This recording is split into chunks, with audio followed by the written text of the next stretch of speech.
बिस्मिल्लाहिर्रहमानिर्रहीम। अस्सलाम वालेकुम। YouTube channel village cooking with Tooba में खुश आमदीद। जी तो वीवर्स, कैसे हैं आप? उम्मीद है बिल्कुल ठीक होंगे। हमेशा की तरह जहाँ रहें खुश रहें, शाद रहें, आबाद रहें, हंसते मुस्कुराते रहें। इसी के साथ ही चलते हैं आज की रेसिपी की तरफ।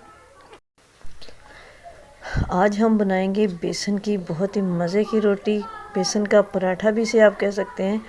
तो कैसे बनाना है हमने, और कौन कौन से इंग्रेडिएंट इसके अंदर ऐड करने हैं, और कौन से हमने ऐसी टेक्निक्स लगानी है कि जिससे हमारी ये रोटी बहुत इजीली और क्विकली रेडी होगी। तो इसके लिए आपने बिना स्किप किए फुल वीडियो आज करनी है, कोई भी पार्ट स्किप नहीं करना। तो चलिए जी रेसिपी स्टार्ट करते हैं। फर्स्ट ऑफ ऑल तो हाफ़ kg बेसन लिया है मैंने, इसको छान लिया है। तो आप अपनी ज़रूरत के मुताबिक बेसन को कम या ज़्यादा कर सकते हैं। तो अब हम इसके अंदर डालेंगे, मैं डालूँगी एक बारीक मैंने बिल्कुल प्याज काटी है, और इसके सारे लच्छे मैंने सेपरेट कर लिए हैं। प्याज डालेंगे और डालेंगे सब्ज़ धनिया कटा हुआ, काफ़ी सारा डालेंगे। इससे टेस्ट और लुक बहुत ही ज़बरदस्त हो जाती है।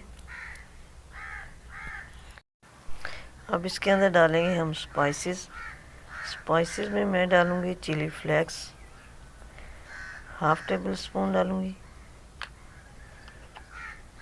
और 1/4 tablespoon red chili powder डाल देंगे।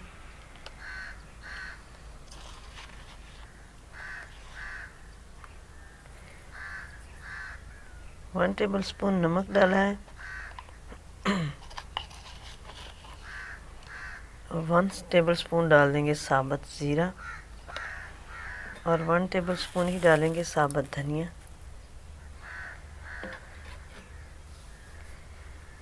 इन सारी चीज़ों को मिक्स कर लेंगे, और पानी डाल के इसकी हाथों से अच्छी तरह से हम डो बना लेते हैं, बिल्कुल आटे की तरह। जिस तरह रोटी का आटा हमने गूंदना होता है, इसी तरह हमने इसकी डो बना लेनी है। तो डो हमारी रेडी हो चुकी है, बिल्कुल नॉर्मल आटे की तरह मैंने इसको गूंदा है। सेम उसी तरह है जिस तरह आटे की हम रोटी बनाते हैं, गंदम के आटे की।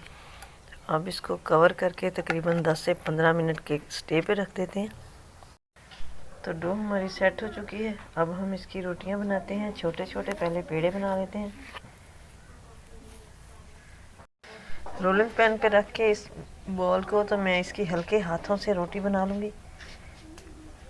हल्के हल्के हाथ लगाने हैं हमने, ज़्यादा इसको प्रेस नहीं करना। तवे को मैं ऑलरेडी चूल्हे पे रख चुकी हूँ, और उसको मैंने ऑयल के साथ ग्रीस कर दिया है। आग हमने जला दी है, तो तवा हमारा गर्म है। इसके ऊपर रोटी डाल देते हैं हाथों से।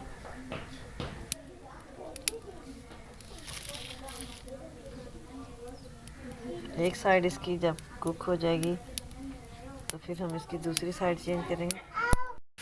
तो रोटी हमारी एक साइड से पक चुकी है, जिसकी हम दूसरी साइड चेंज करेंगे। बहुत ही इजीली ये रोटी की साइड चेंज हो जाती है।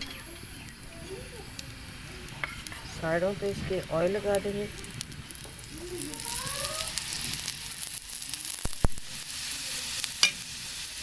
इस तरह हम दोनों साइडें कुक कर लेंगे इसकी। इसी तरह करके मैं सारी रोटियां बना लूँगी। तो देखिए जी, माशाल्लाह इस तरह मैंने सारी रोटियां बेसन की रेडी कर ली हैं। बहुत ही इजीली बन के तैयार हो गई हैं, और बहुत ही मज़े की बनी है। इसको अचार के साथ खाएं, दही के रायते के साथ खाएं, बहुत मज़ा आएगा इंशाल्लाह। तो आई होप कि आपको भी आज की रेसिपी पसंद आई होगी। तो लाइक और शेयर कर देना, कमेंट बॉक्स में अपनी राय ज़रूर बताना। अगर चैनल पर नए हैं तो प्लीज़ सब्सक्राइब कर दें, और बेल आइकन को भी प्रेस कर दें, ताकि मज़ीद वीडियोस का नोटिफिकेशन आपको इजीली और टाइम रिसीव हो। सो दुआ में याद रखिएगा। मिलेंगे नेक्स्ट वीडियो में, तब तक के लिए अल्लाह हाफिज़।